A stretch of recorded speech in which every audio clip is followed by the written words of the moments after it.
Olá, eu sou Kelly Dantas, do Grupo Educacional KDV. Estamos aqui nos estúdios da Unopar em Macapá com uma entrevista fantástica para todos vocês.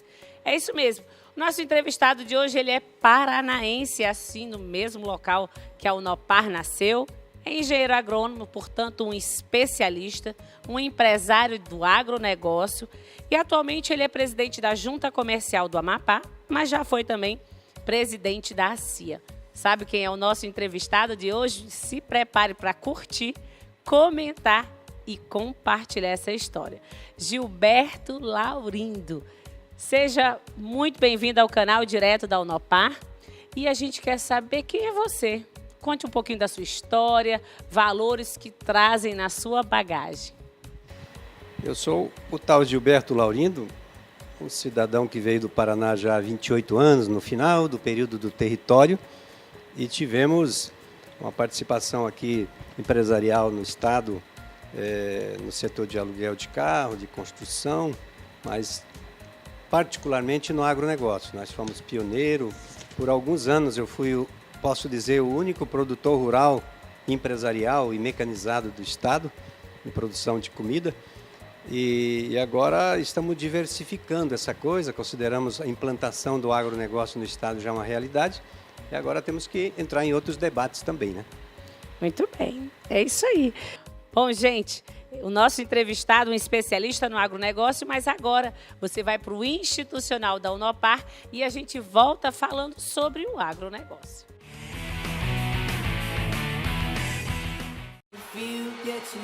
Você já aprendeu a ser digital para fazer várias coisas e agora você vai ser digital até na hora de estudar com a Unopar Graduação Digital.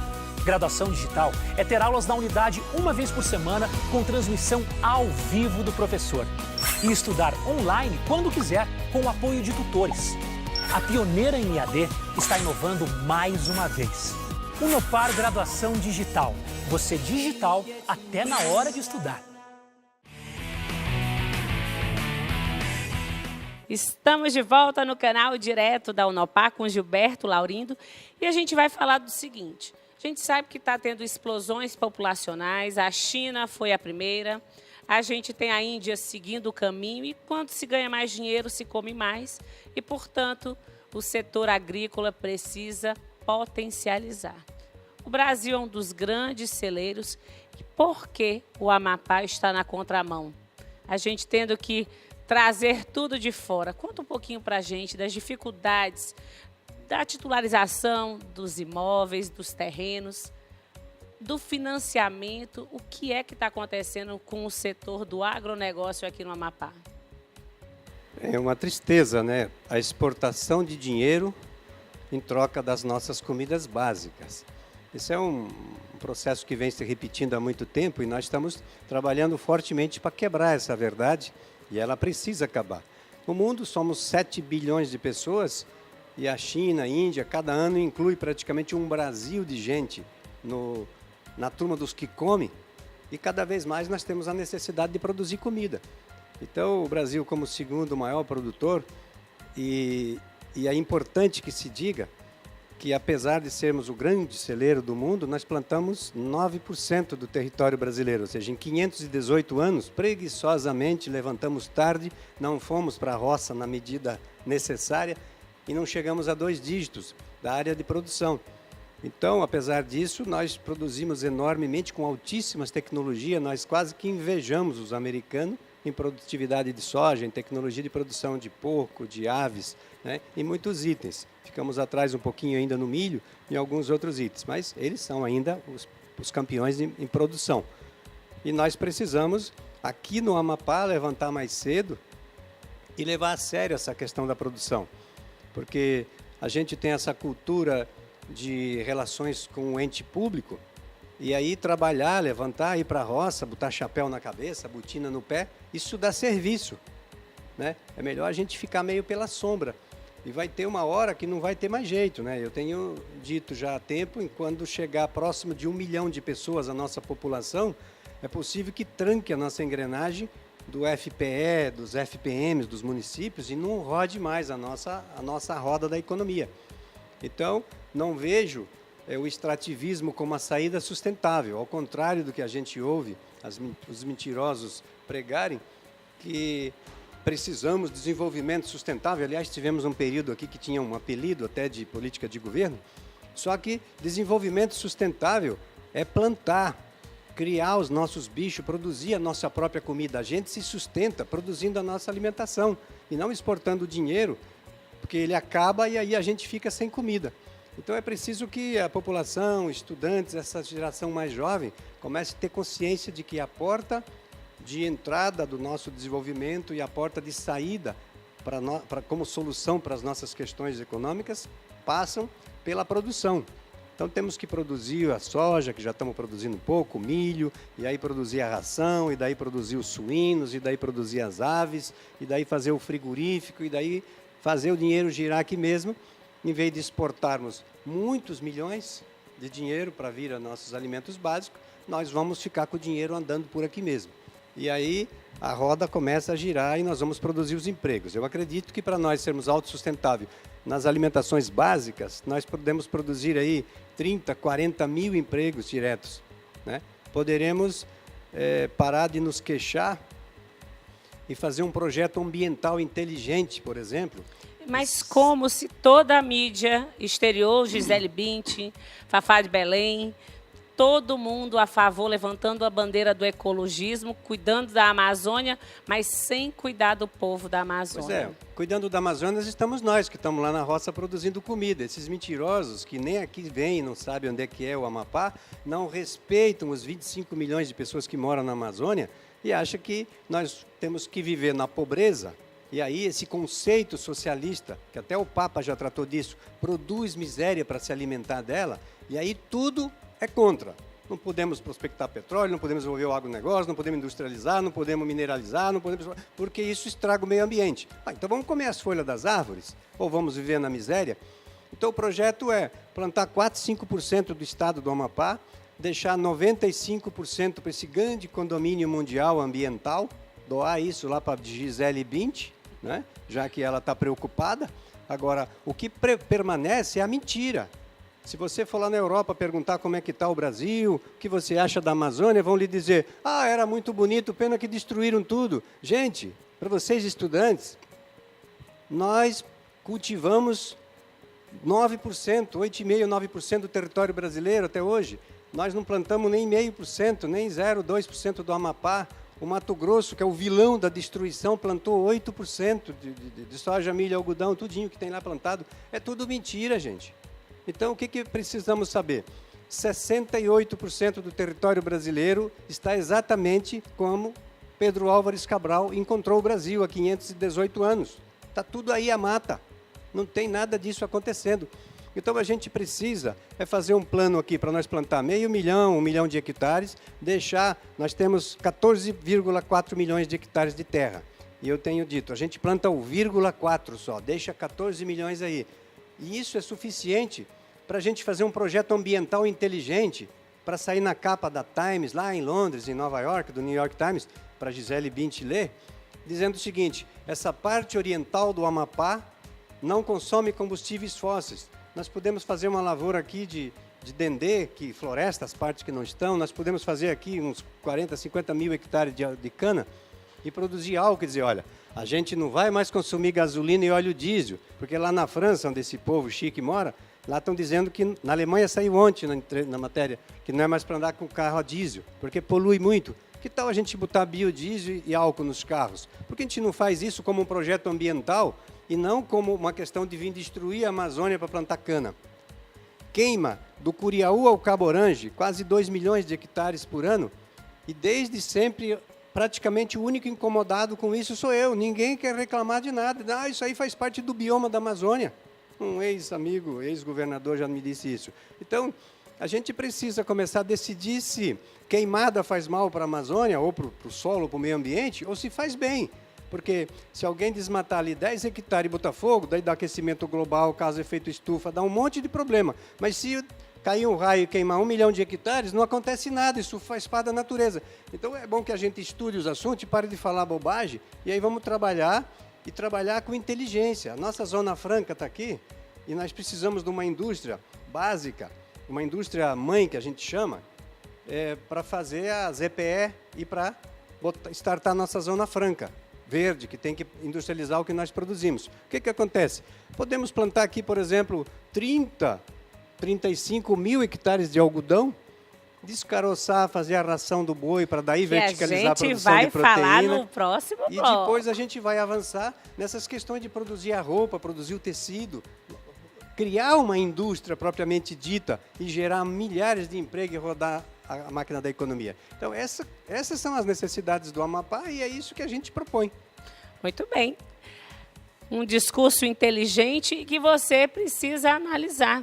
Chega de repetir o que já está pronto. A gente vai para o institucional da Unopar e a gente volta já já.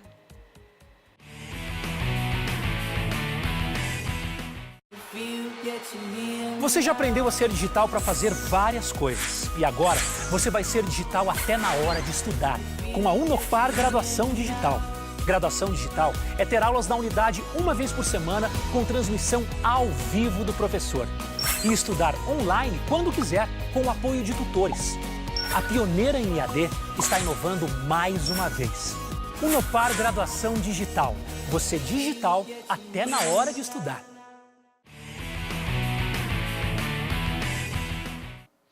Estamos de volta. O último bloco aqui com Gilberto Laurindo e a gente vai falar do agronegócio. Gente, todo mundo fala salve a Amazônia, cuide da Amazônia, mas e cadê o cuidado com o povo da Amazônia? A gente está na contramão de tudo.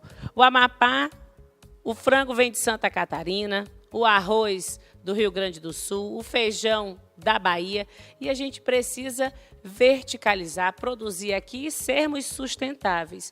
E aí, ninguém melhor do que um especialista para popularizar esse termo. Conta para a gente sobre a verticalização e o que você pensa do agronegócio para o Amapá e quando nós poderemos pensar em sair do kit miséria que a gente vê enxada, terçado. Conta para a gente.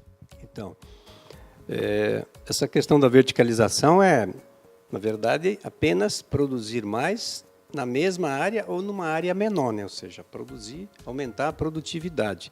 O Brasil saiu, nos últimos 20 e tantos anos, aí, um quarto século, de coisa de 70 a 80 milhões de tonelada para 240 milhões de tonelada, triplicamos a produção, a massa de produção em tonelagem e aumentamos tipo 20%, não chega mais do que isso, em área. Então, nós verticalizamos a produção.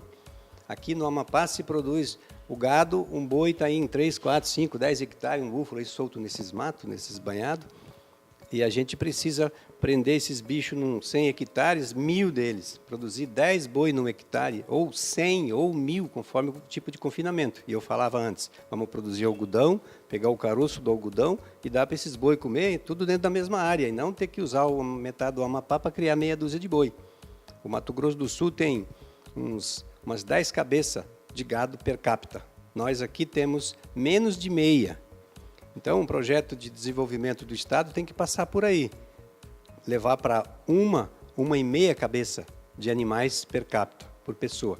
Para a gente poder parar de exportar o dinheiro para comprar carne, fazer um frigorífico e produzir os empregos e a riqueza. Para isso, temos que verticalizar a produção da proteína. Confinar os porcos, não é ter dúzias de porcos soltos aí comendo baga de buriti. Temos que prender os bichos da ração, botar dentro de um chiqueirinho 30, 50, 100 animais. As galinhas, a mesma coisa. Então, o processo de verticalização é justamente olhando para os 7 bilhões de pessoas que tem no mundo, ou os nossos 200 e tantos milhões, para alimentar todo mundo com sobra. Né? Você falava do arroz que vem do Rio Grande do Sul, tem arroz nosso aqui que vem do Vietnã. Então, as áreas da Ásia, né? As áreas de produção de cerrado, áreas alternativas de uso de solo para depois entrar com milho, com soja, que era usada com arroz, hoje são inviáveis por conta de que o preço é tão baixo, em que pese custa R$2, R$3 no quilo no mercado, mas para o produtor lá não chega a R$40 o saco, e aí inviabiliza a produção. Então, só em lugares que produz muito, altíssima produtividade, como é o caso das áreas irrigadas e inundadas no Rio Grande do Sul, e parte de Santa Catarina, é que nós temos a viabilidade do negócio. Mas o Brasil, historicamente, foi superavitário em produção. Nós produzíamos aí 13 milhões de toneladas de arroz, exportávamos, porque nós comemos em torno de 12, e hoje não chega, por muitos anos parou, não chegava a 10, nós já estávamos importando muito arroz, agora já está quase chegando de novo, porque melhorou um pouco o preço.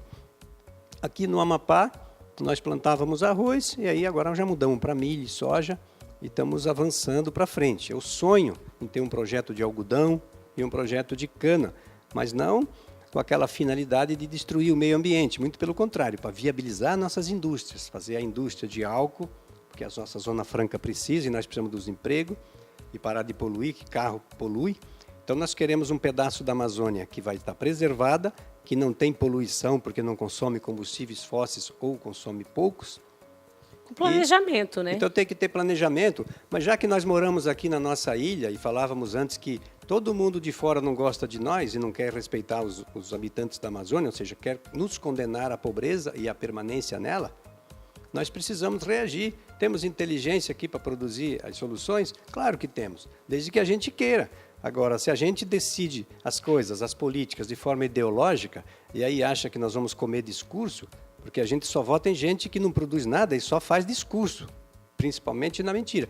Então, o eleitor precisa prestar atenção nisso. Dá para a gente desenvolver o Estado sem destruir o meio ambiente? Dá. É viável? É. É urgente. É um contrassenso. Onde produz, destrói. É mentira, não destrói. Dá para fazer isso tudo. Então, o que acontece? Não podemos, e eu rejeito, e até sou estúpido quando trato desse tema, ouvir um italiano que destruiu 99,7% da floresta nativa deles, vir aqui querer ensinar a mim, que sou um homem, um técnico estudioso desses temas, como é que eu tenho que preservar ou a minha fazenda ou o meu ambiente, a minha Amazônia. Então, o que nós estamos fazendo? Ouvindo esses nojentos desses estrangeiros, como é que nós temos que cuidar do nosso meio ambiente. E como se fosse então isso é inaceitável, absoluta. A gente tem que reagir, gente, não é ouvir essas mentiras e achar que isso está certo. E aí o errado é o Gilberto, que está plantando, que está querendo dar uma solução alternativa, ou tantos outros produtores que tem aí hoje, querendo fazer isso. Ou os mato-grossenses todos que foram lá e plantaram 9% do território e exportam índigo blue de primeira qualidade para a Itália, justamente. E produzem toda a cadeia da produção e da industrialização. E exportam para o mundo inteiro. E eles plantaram em 10%, tem 60% do Mato Grosso intacto, igual quando o Pedro Álvares Cabral chegou. Mas se você ouvir o discurso daí de um eco-chato, como lembrava o Lucas, você fica com certeza que não tem nenhuma árvore de pé no Mato Grosso, que destruíram tudo, plantaram dentro do rio, poluíram tudo, destruíram os... Então, essas mentiras, elas precisam ser desmistificadas, gente. Abre o site aí do IBGE em 1 minuto. Com a internet que nós temos, você vê consegue essas conferir verdades. a informação. Se você quiser conferir, não escuta esse discurso mentiroso. Então, nós temos que ter solução para os nossos problemas e não contemporizar essas mentiraradas e depois ficar contemplando os problemas. E eles só vão ficando maior. Parece que não tem solução. Tudo tem solução e simples, como um copo d'água. Agora, precisamos olhar para essa lógica, que é uma verdade solar ou lunar, depende como a gente quer ver, óbvia. Que isso tudo é bobagem, isso é interesse político para manter a pobreza. As riquezas da Amazônia, o minério pode ser lá extraído, nós temos zilhões de bilhões de dólares de riqueza em madeira e a gente prefere deixá-la apodrecer no mato e os cupim comer, que, aliás, é prejudicial ao meio ambiente uma árvore velha, madura, oca, cheia de bicho, que ela produz gás. Então, nós temos que ir lá colher essas milhões dessas árvores e transformar em riqueza. E depois produzir as nossas comidas, e aí intercalar com a conservação, proteger os mananciais, as águas, temos tecnologia para isso tudo.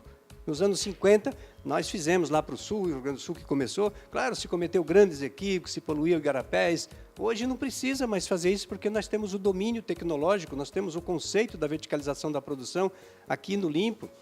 Né? Se você for ver as nossas propriedades, onde nós agora que estamos produzindo, nós fizemos as nossas moradas, as nossas sedes, na beira da estrada, a 1, 2 quilômetros do rio.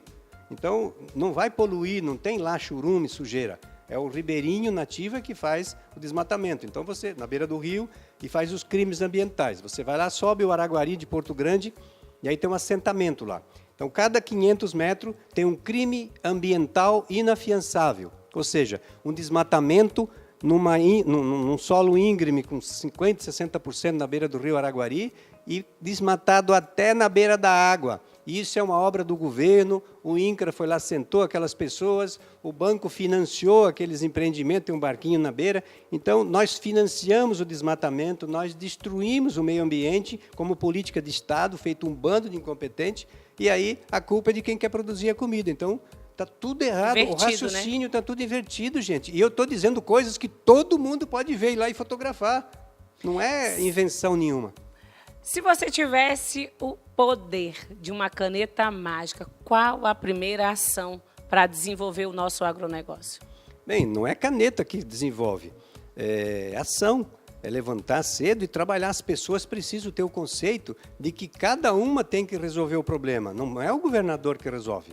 Não, mas quando eu falo na caneta, é porque existe um ciclo. A gente tem aqui licenças ambientais que precisam sair, que a burocracia impede. Com isso, a gente não tem a titulação das terras, a gente não consegue financiamento. Então, é uma questão de política também. Perfeito.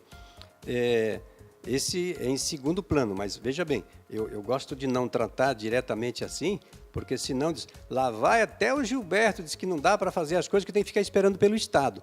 Então, dá para fazer muita coisa sem esperar pelo Estado, e depois a gente atropela o Estado. Por isso que nas outras regiões, esses ecochatos mentirosos estão lá tudo esbravejando que foram atropelados e daí inventam as mentiras. Então, é educação. Então, precisa ter educação, mas a pessoa precisa ter consciência de que nós precisamos produzir. A palavra mágica é produção. Ninguém produz. Todo mundo só espera pelo Estado. Aí tem problema no licenciamento ambiental? Tem. Mas nós precisamos ter um batalhão de gente querendo produzir para ir lá derrubar o prédio, pôr fogo no prédio, fazer uma greve, derrubar os caminhões de soja, de milho lá na porta do prédio, não deixar entrar mais ninguém. Enfim, agora, se não tiver ninguém querendo fazer nada, aí não adianta. Aí a Embrapa está lá, não tem demanda para fazer pesquisa, eles não fazem, né?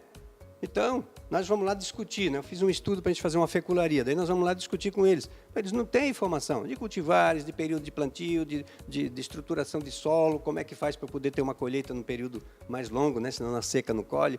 Enfim, uma indústria não pode ficar parada a metade do ano. Nós precisamos ter mais gente querendo fazer as coisas para empurrar o Estado, para criar as necessidades sentidas, produzir demanda. Então, como tem pouco hoje, nós somos os patinhos feios. Daí o Ministério Público vai lá e diz para o IMAP que não é para ele fazer nada daquilo que ele foi criado para aquilo. Ou seja, né? A atribuição dele, das atribuições suas, você não pode fazer nada. Pode fazer licença ambiental, não pode fazer isso, não pode fazer termo de posse, não pode fazer termo de ocupação, não pode fazer título, nem pensar. Ou seja, então, nós somos administrados pelo promotor. Quer dizer, as pessoas não querem criar demanda para ir lá pressionar o ente público, não há debate, todo mundo fica com medo, o burocrata olha para as recomendações e diz, eu não vou despachar esse papel, porque senão depois o Ministério Público vai me prender, o juiz, o delegado e tal. Ou seja, e fica desse jeito. Então, a força da demanda de trabalho, de produção e de necessidade da sociedade precisa ser maior do que essas forças da mentira, da inércia, da incompetência e da política do não fazer para poder atropelar. Não vai ter assim um belo dia que diz, olha pessoal, bora fazer uma fila aí que estamos distribuindo dinheiro de graça, lá estamos entregando licença lá em 1 hora. A turma do não fazer, as pessoas que não querem que aconteça, são muito fortes, são manipuladas e estão assim, muito articuladas. E aí temos que trabalhar para derrubar isso. Agora, que é verdade que lá não saem as licenças, tem muita dificuldade? Eu sou vítima disso há muitos anos. Que não tem título de terra? E precisamos tirar. Estamos há quantos anos trabalhando a transferência das terras? Mas é medido em anos, né? E não em horas. Né? Lá na junta comercial era assim, era em semanas. Você ouvia falar, é muito difícil abrir uma empresa, é impossível fechar. Todo mundo já ouviu isso. Né? Hoje você abre uma empresa lá no Oiapoque em 1 hora. Essa semana nós estávamos fazendo o registro em meia hora, em 20 minutos. Abrir uma empresa, dar uma CNPJ, um alvará provisório, enfim, fazer as coisas. Bom, gostaria de agradecer a sua presença e dizer que uma ideia ela só passa a virar ação se mais pessoas compartilharem dessa ideia. E o Canal Direto tem essa missão de levar a voz a você que está em casa, para você que está na internet, para você que está assistindo a TV Tarumã. Esse aí foi o nosso entrevistado, falando de agronegócio e levando você a refletir sobre os caminhos da economia e do agronegócio aqui no Amapá. Gostaria de agradecer imensamente a sua presença aqui, dizer que as portas da Unopar em Macapá estão abertas para você, para um debate com os nossos alunos. A gente tem aqui gestão pública, economia, gestão ambiental. Vai ser uma honra recebê-lo. E agora você pode ficar à vontade para as considerações finais. Agradecer o convite, a oportunidade de estar aqui fazendo essa explanação e me colocar à disposição para um debate com os alunos, especialmente com os professores, para esses setores de produção, essa base da economia que precisa, primeiro, ela nascer para depois ter o florescimento da economia. Nós não temos uma estrutura econômica porque não temos a base. E eu defendo a ideia de que a economia vai ser fundamentada, vai ser estruturada. A matriz econômica nossa vai ser na produção. Não temos outro caminho, não temos desvio. Então, estou à disposição para esse debate, se assim a universidade achar conveniente. Com certeza. Muito obrigado. E querendo lançar para todos vocês agronegócio, o mais novo curso que a Unopar está trazendo para o Amapá. Muito obrigado, compartilhem, curtam e comentem essa história, viu?